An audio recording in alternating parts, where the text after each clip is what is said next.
BA, BCom, BSc, MA, MCom करें विश्व की सबसे बड़ी यूनिवर्सिटी इग्नू से। सॉल्व असाइनमेंट्स और गाइड बुक्स प्राप्त करें। संपर्क करें Mahakal computers, DAV PG college के पास, पंच मंदिरा मोड़ से दाहिने, सिवान।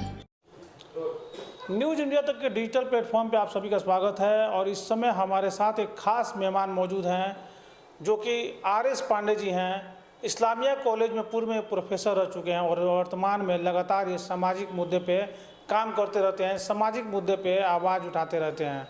तो RS पांडे जी से बातचीत करेंगे। खास कर ये दाहा नदी को लेकर एक प्रोजेक्ट है दाहा नदी पर, उस पर लगातार ये काम कर रहे हैं। दाहा नदी को बचाने का जो मुहिम है उसको लेके ये आगे बढ़ रहे हैं, उस पर ही बातचीत करेंगे।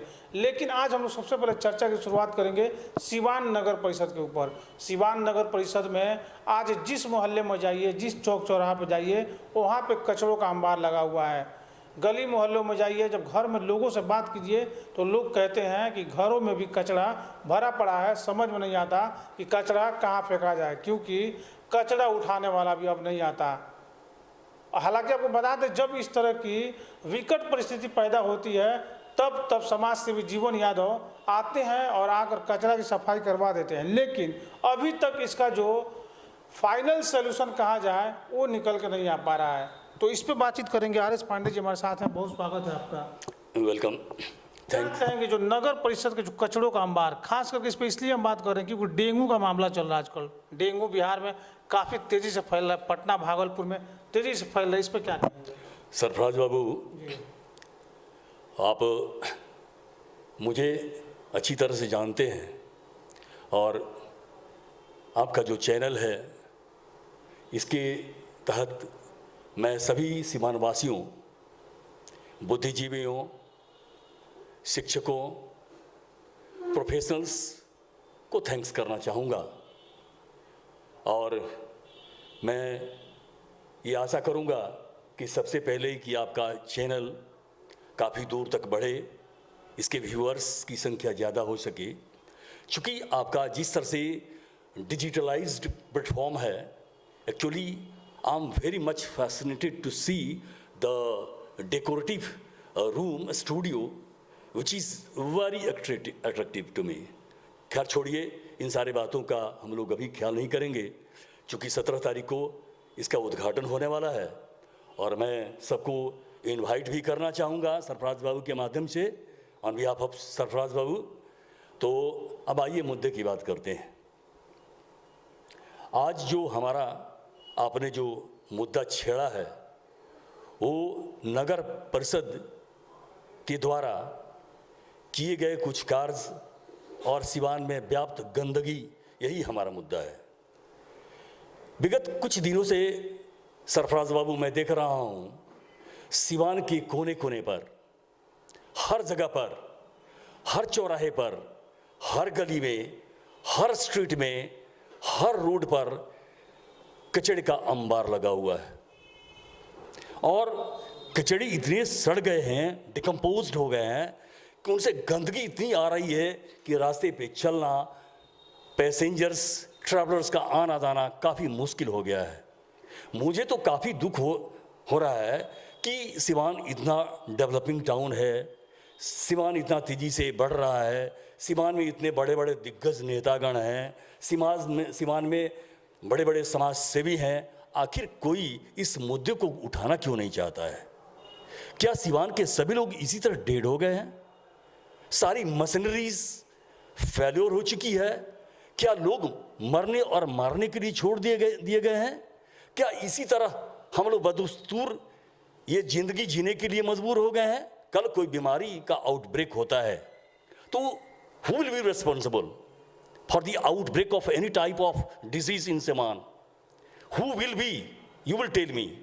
तो मैं ये कहना चाहूँगा कि अगर नगर परिषद के पास सारे वैसे मशीनरीज हैं, सारे चीज़ हैं, अगर ये लोग चाहें तो जो अभी राजनीतिक क्रियाकलाप इसके भीतर से पनप रहे हैं उसको छोड़ करके अगर सिवान शहर की सफाई अगर की जाए, मोहल्ले की सफाई की जाए तो सिवान के नगर वासियों को कम से कम गंदगी से निजात तो पाना संभव हो सकेगा ना।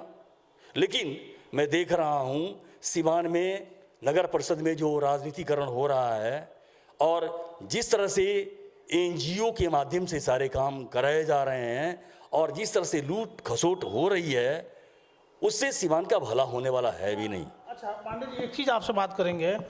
चुनाव से पहले लगातार ये कहा जा रहा था, जो भी कैंडिडेट चुनाव लड़ रहे थे, चुनावी मैदान में थे, उनके द्वारा ये कहा जा रहा था कि मैं भ्रष्टाचार को ख़त्म करूंगा, सीवान को सुंदर और स्वच्छ सीवान बनाऊंगा। तो आज लगभग चुनाव के 6 महीने तो बीत गए, क्या लग रहा है वो चीज़ सही में धरातल पर दिख रहा है क्या? देखिए, सीवान को सुंदर खूबसूरत बनाना, एक बार लालू प्रसाद जी ने भी कहा था कि मैं बिहार की सड़कों को हेमा मालिनी की गाल की तरह साफ सुथरा चिकना बना दूंगा। तो लालू प्रसाद जी अपने टेन्योर में तो कुछ कर नहीं पाए, गाल वैसे ही रह गया उबड़ खाबड़। अब तो आपको पता होना चाहिए, आप खुद ही बुद्धिजीवी हैं, आप पत्रकार भी हैं, सारे प्रयासों के बावजूद सीवान ज्यों का त्यों रह गया। ये राजेंद्र बाबू की धरती, ये मजरुल हक की धरती उसी तरह की उसी तरह रह गई है। बहुत सारे नेता आए गए, वादे किए, भरोसे दिलाए, दिलासे दिलवाए, लेकिन सब कुछ के बावजूद सरफराज बाबू आज सीवान उसी तरह का उसी तरह रह गया।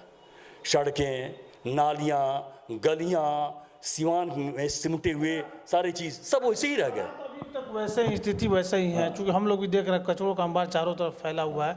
क्योंकि आप सोशल एक्टिविस्ट हैं और खासकर दाहा नदी के लिए आपने बहुत कुछ किया है और आगे भी काम करते हैं दाहा नदी के लिए, तो आपको क्या लगता है इन चीज़ों को कैसे सुधारा जा सकता है? क्योंकि हमेशा की लड़ाई रहती है, एनजीओ की लड़ाई, नगर परिषद की लड़ाई, कैसे इन चीज़ों से बाहर निकला जा सकता है? क्योंकि एक सबसे बड़ी समस्या डंपिंग का भी है शहर में, कि कचरा कहाँ पर डंप किया जाए ले जाके, ये भी समस्या है।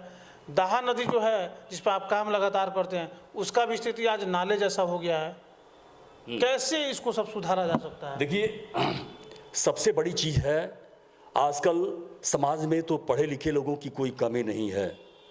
बहुत सारे लोग लिटरेट है, एजुकेटेड हैं, एक्सपीरियंस्ड हैं, सामाजिक कार्यकर्ता हैं, पॉलिटिकल कार्यकर्ता हैं, सारे लोग मौजूद हैं। लेकिन सबसे बड़ी चीज़ होनी चाहिए, जो इच्छा शक्ति विल पावर का होना चाहिए, वो विल पावर नहीं है।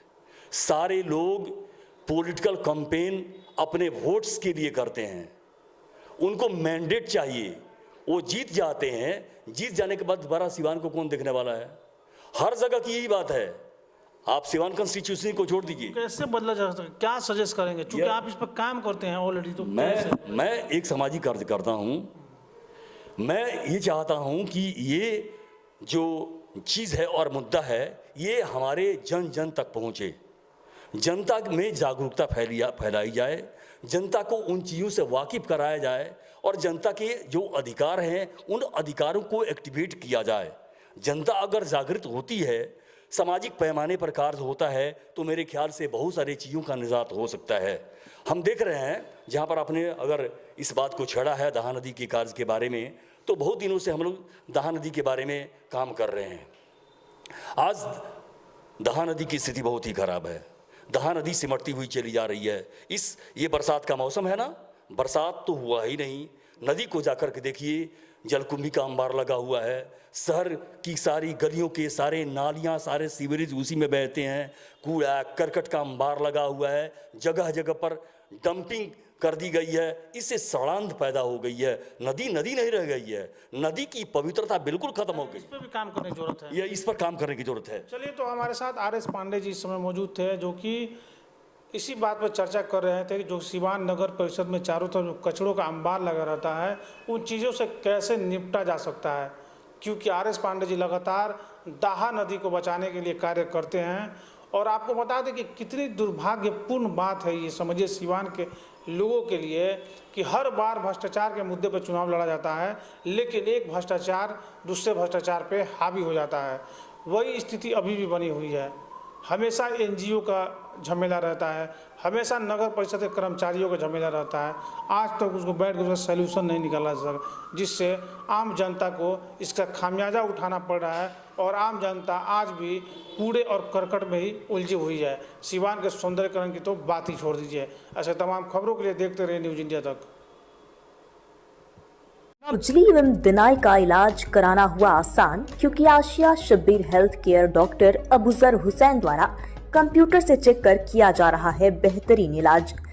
तिल, मासा, मुहासे रोकना, झुर्री एवं छाई हटाना, डर्मा रोलर और PRP भी होता है। चेहरे के गड्ढों को लेजर मशीन से भरना या लेजर मशीन से मोटापा घटाना हो तो आज ही चले आइए Asia Shabbir health care doctor Abuzar Hussain. पता है रेलवे स्टेशन के नजदीक सिसवन ढाला के पास।